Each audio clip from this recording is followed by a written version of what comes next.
अब देखो बच्चों, अब हम आ जाते हैं नोमेनक्लेचर के नेक्स्ट सिस्टम में, और ये सिस्टम है डेरिवेटिव सिस्टम और डेराइव्ड सिस्टम और सेमी ट्राइवल सिस्टम। समझ गए बच्चों? व्युत्पन्न विधि या अर्ध रूढ़ विधि। ओके, तो देखो बच्चों, इस सिस्टम में जो ऑर्गेनिक कंपाउंड है उनका जो नेम है वो उनके पेरेंट कंपाउंड के स्ट्रक्चरल डेरिवेटिव के फॉर्म में किया गया है। हर एक ऑर्गेनिक कंपाउंड की जो एक होमोलोगस सीरीज है, या हम ये कहें कि ऑर्गेनिक कंपाउंड का जो एक ग्रुप है, उसके लिए एक पेरेंट कंपाउंड का फॉर्मूला और उसका नेम ये पहले ही प्रपोज कर दिए गए। फिर जो ऑर्गेनिक कंपाउंड है वो उस पेरेंट का स्ट्रक्चरल डेरिवेटिव मानकर और उस सीरीज के जो भी मेंबर्स हैं उनका क्या किया जाता है बच्चों? नोमेनक्लेचर किया जाता है। तो मैंने यहाँ पे यही लिखा है कि in this method organic compound is named as structural derivative of its parent compound. समझ गए बच्चों कि हर एक ऑर्गेनिक कंपाउंड की जो सीरीज है, होमोलोगस सीरीज, उसका एक क्या लिया गया है? Parent compound. उसका फॉर्मूला दिया गया, उसका नेम दिया गया, और फिर उस सीरीज के जो बाकी मेंबर हैं वो उस पेरेंट कंपाउंड के स्ट्रक्चरल डेरिवेटिव बनाए माने जाते हैं, और उसी के बेस पर फिर उनका क्या किया गया है? नोमेनक्लेचर। यही लिखा है parent compound. A parent name has been proposed for each, ठीक है, family of organic compound. Organic compound की जितनी भी सीरीज हैं या जो भी फैमिलीज हैं उन सब का अपना एक पेरेंट कंपाउंड को प्रपोज किया गया है, उसका नेम प्रपोज किया गया है, और उसी के बेस पर हम ये नोमेनक्लेचर लेंगे। ओके, तो समझिए बच्चों कि इस पद्धति में कार्बनिक यौगिक का जो नाम है उसके पैतृक यौगिक के संरचनात्मक व्युत्पन्न के आधार पर किया जाएगा। मतलब है कि इसमें एक पैतृक मान लिया जाएगा हर एक श्रेणी का, उसके हाइड्रोजन को सब्स्टिट्यूट करेंगे किसी ग्रुप से, और फिर उसका नेम लिखेंगे। तो पैतृक का जो भी नेम है उसके व्युत्पन्न के बेस पर ही नामकरण करेंगे। अभी मैं आपको पहले हर एक सीरीज का पैतृक जो लिया गया है, उसका जो पेरेंट कंपाउंड लिया गया है वो लेंगे हम, उसका फॉर्मूला और उसका नेम, और फिर उसके बेस पर हम कुछ एग्जांपल्स समझेंगे। समझ गए बच्चों कि प्रत्येक कार्बनिक यौगिक के समूह के लिए एक नाम दिया गया है जो उसका पैतृक नाम कहलाता है। तो यहां तक आप नोट करें।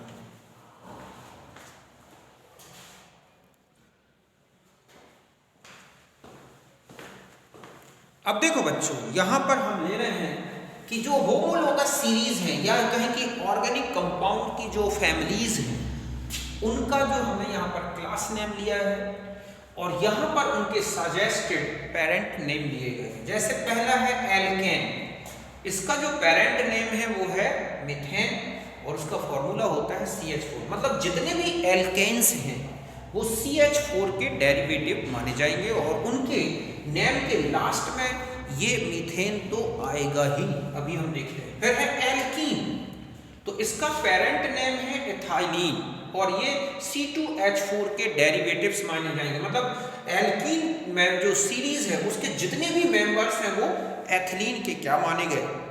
डेरिवेटिव्स। समझ गए ना? एल्काइंस, एसिटाइलिन इसका पेरेंट नेम है, इसके सारे डेरिवेटिव्स होंगे। एल्कोहल में कार्बिनॉल, मतलब मिथाइल अल्कोहल के। एसिटल्डिहाइड में, एल्डिहाइड में एसिटल्डिहाइड है, और कार्बोक्सिलिक एसिड में एसिटिक एसिड इनका पेरेंट कंपाउंड है। ऐसे और भी हैं, हमें बहुत ज़्यादा डिटेल में नहीं लेना, इसमें ज़्यादा कोई विशेष खास क्वेश्चन नहीं बचता, बस कुछ जो इम्पोर्टेंट है मैं उनको बता रहा हूँ। तो पहले आप इसे नोट करें।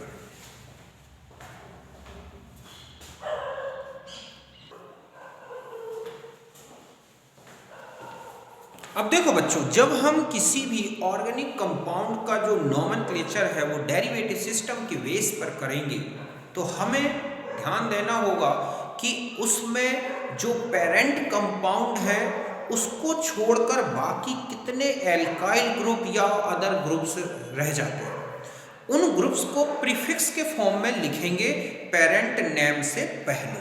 समझ गए ना? अब आता है कि जब बहुत सारे प्रीफिक्सेस हो जाते हैं तो किस कार्बन को हम उसका पेरेंट कंपाउंड सेलेक्ट करें।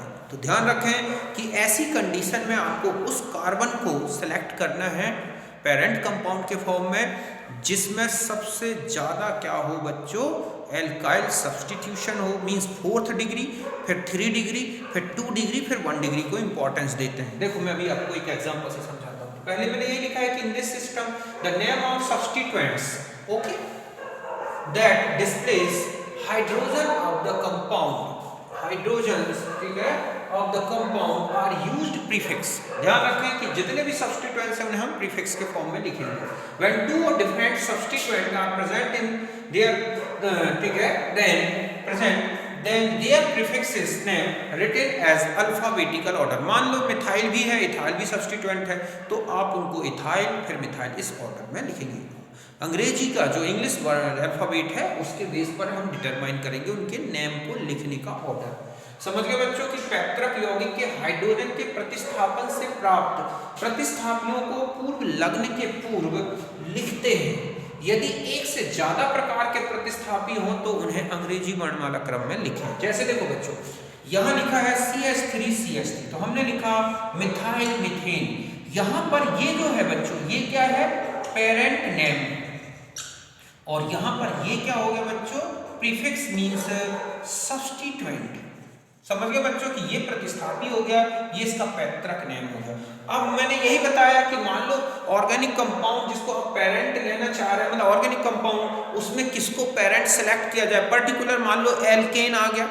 अब उसमें 2 टाइप्स के हाइड्रोजन, 3 टाइप्स के हाइड्रोजन, 3 टाइप्स के कार्बन, ठीक है, तो उनमें किसको पेरेंट सेलेक्ट करें, तो ये ऑर्डर ध्यान रखना है। 4 डिग्री वाले कार्बन को फिर उससे कम प्रायोरिटी देंगे, 2 डिग्री वाले को फिर 3 डिग्री, फिर 2 डिग्री, फिर 1 डिग्री। समझ गए बच्चों कि जब यौगिक में एक से अधिक प्रतिस्थापी हो तो पैतृक यौगिक के निर्धारण में निम्न कार्बन का क्रम देखते हैं। ये है, अभी मैं आपको एक एग्जांपल बताता हूँ, देखो कैसे। ओके, यहाँ तक आपने नोट कर लिया। अब देखो, अब हम आ जाते हैं कि हमें किस तरह से पेरेंट का सिलेक्शन करना है और किन को सब्स्टिट्यूएंट मानना है।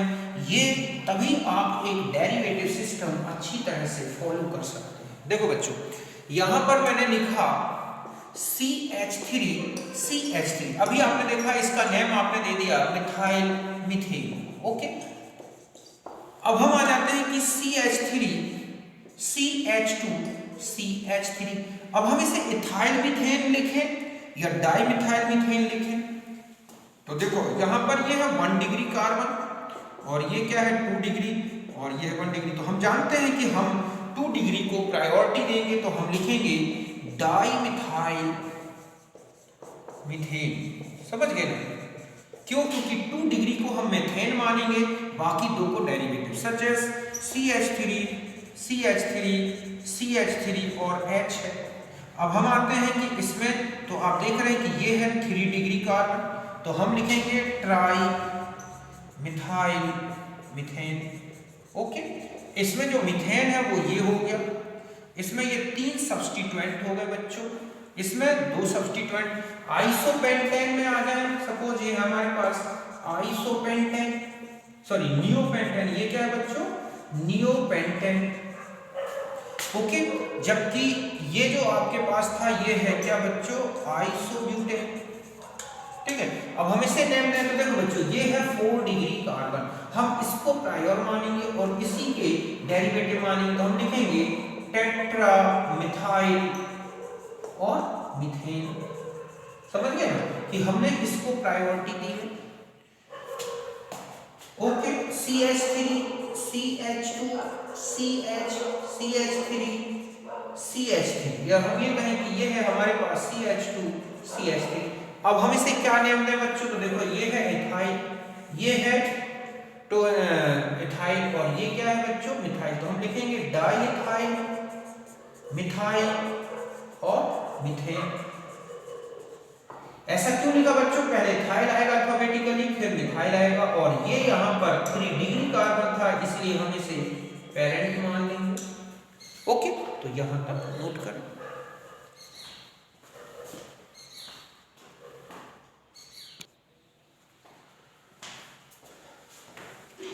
अब देखो बच्चों, अब हम आ जाते हैं कि जब हम किसी एल्कीन का नोमेनक्लेचर करेंगे तो हम जानते हैं कि जो इसका पेरेंट कंपाउंड है वो है इथाइलिन। जब इस एथाइलिन के दोनों डबली बॉन्डेड कार्बन से सेम एल्काइल ग्रुप जुड़े हों, जैसे मिथाइल मिथाइल दोनों साइड, तो इसके नेम में लगाएंगे सिन, SYM, सिम मतलब सिमेट्रिकल। और जब एक ही कार्बन में दो एल्काइल ग्रुप एडेड होंगे तो हम उसमें लगाएंगे अनसेम, मींस अनसिमेट्रिकल।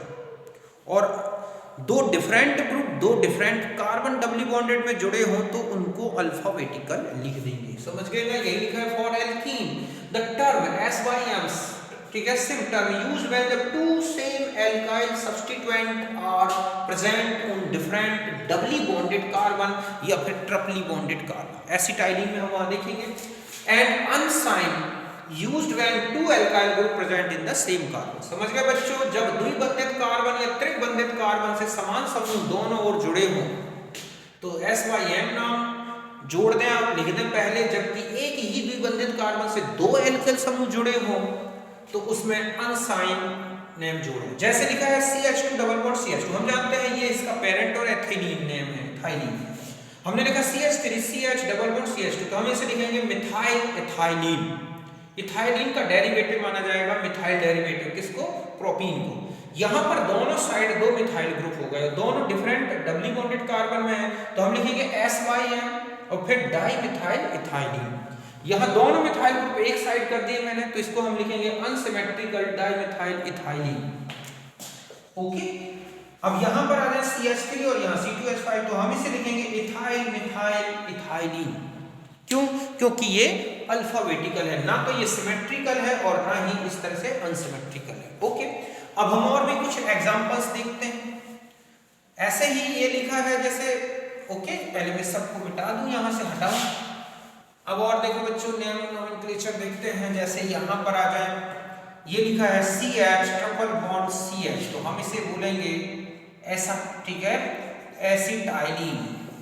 ओके, और लिखते हैं CH3 C triple bond CH, तो हम इसे क्या लिखेंगे बच्चों? मिथाइल एसिटाइलीन। और यहां लिख दिया मैंने CH3 C triple bond CH3, तो हम लिखेंगे SYM, फिर डाई मिथाइल एसिटाइलीन। ओके, इस तरह से। तो ये एसिटाइलीन के नोमेनक्लेचर हो गए। और भी देखो आप एल्काइंस में, जैसे यहां लिखते हैं हम CH3 C triple bond C2H5, क्या देंगे बच्चों इसको नाम हम? इथाइल मिथाइल एसिटाइलीन, इस तरह से। समझ गए ना? तो ये डेरिवेटिव्स नेम है। और हम आ जाते हैं कुछ एग्जांपल्स, हम दूसरे फंक्शनल कंपाउंड्स में आ जाते हैं। ओके, ये लिखा है CH3 CHO, हम जानते हैं ये है एसिटैल्डिहाइड। ये क्या है बच्चों? एसिटैल्डिहाइड। अब हम यहां लेते हैं CH3 CH2 CHO, तो ये क्या हो जाएगा बच्चों? Methyl एसिटैल्डिहाइड। Okay, CH3 CH3 CHO, हम लिखेंगे डाई मिथाइल एसिटैल्डिहाइड। और CH3 CHO, तो हम लिखेंगे ट्राई मिथाइल एसिटैल्डिहाइड। ओके, जस्ट ऐसा ही अल्कोहल्स में आ जाए। अल्कोहल्स में जो है CH3OH, इसे हम क्या बोलते हैं? कार्बिनॉल। ओके, अब हम इसमें CH3CH2OH कर दें तो क्या बोलेंगे बच्चों? इसे हम लिखेंगे methyl carbinol. Okay, CH3CH isopropyl alcohol ले लें तो हम क्या लिखेंगे? Dimethyl carbinol. ठीक है, ये कौन सा अल्कोहल है बच्चों? Isopropyl alcohol. सिंपल नेम जो है ये है इथाइल अल्कोहल। और ये कौन सा अल्कोहल था? Methyl alcohol. Tertiary butyl alcohol की बात करें तो इसे क्या बोलेंगे बच्चों? Tri methyl carbinol. ओके, ऐसे ही एक दो एसिटिक एसिड के देखते हैं, CH3COOH। ओके, तो CH3COOH में आप जानते हैं कि जो कार्बोक्सिलिक एसिड है इनमें इसे बोलते हैं एसिटिक एसिड। अब CH3CH2COOH लेना प्रोपियोनिक एसिड, तो हम लिखेंगे इसे क्या, मिथाइल एसिटिक एसिड। समझ गए? तो इस तरह से ये डेरिवेटिव्स नोमेनक्लेचर किया गया है। अब देखो बच्चों, इसमें एक टर्म और आया है सेमी ट्राइबल नेम। तो इस मेथड में कुछ कंपाउंड्स ऐसे भी हैं जिनका जो नेम है वो 2 नेम सोर्स से लिया गया है, और उसमें से एक नेम सोर्स या एक पार्ट जो होगा बच्चों वो एक सिस्टमैटिक सेंस रखता है। ओके, पहले आप इसे नोट कर लें, फिर मैं उसको भी बताता हूँ।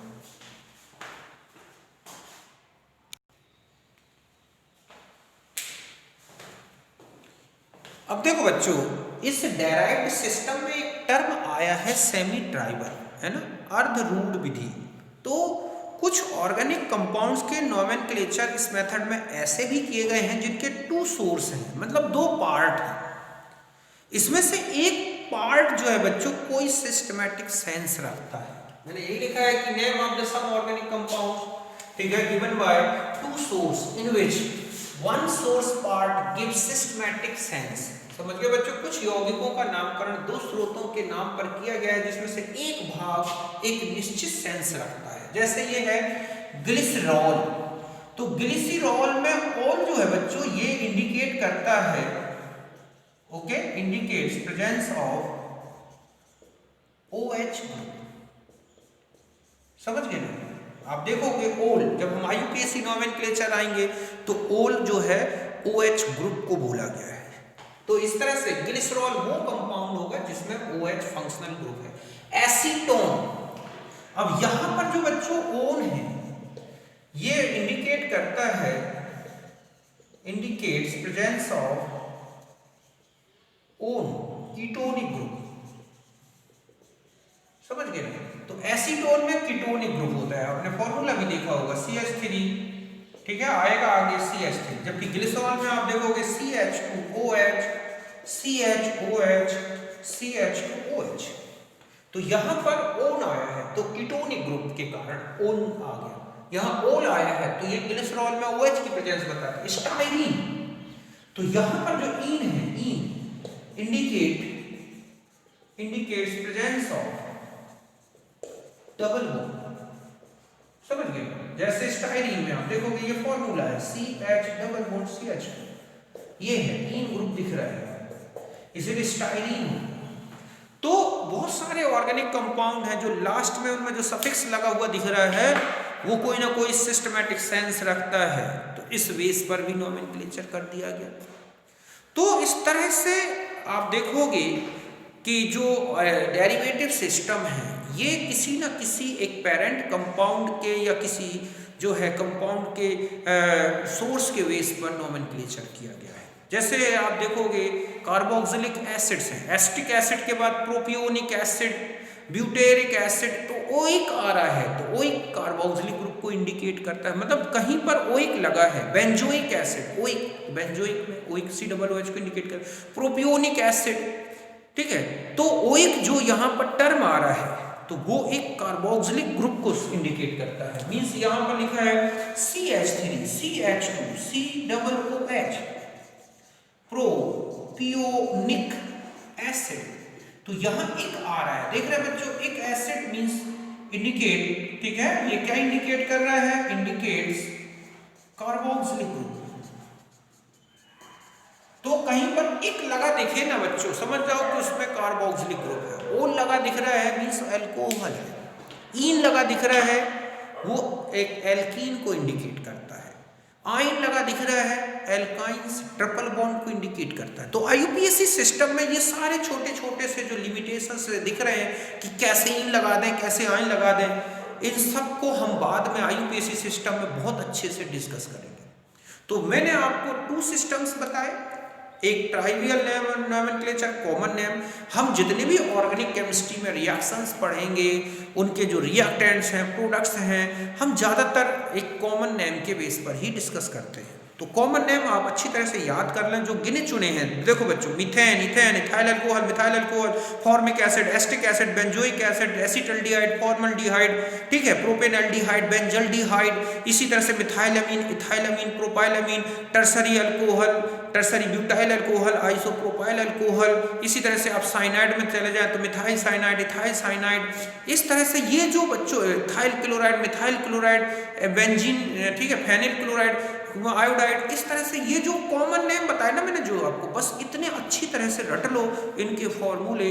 आप देखोगे ऑर्गेनिक केमिस्ट्री में आपको रिएक्शंस को लिखने में, उनको समझने में दिक्कत नहीं जाएगी। तो आप पहले जो साधारण मतलब सिंपल या कॉमन नेम जो है कंपाउंड्स के, वो बहुत अच्छे से याद कर लो, फिर आपको कहीं कोई प्रॉब्लम्स नहीं आएगी। ओके, तो अब हम मिलेंगे नेक्स्ट में, जिसमें हम लेंगे कंपाउंड का, ऑर्गेनिक कंपाउंड का IUPAC नोमेनक्लेचर।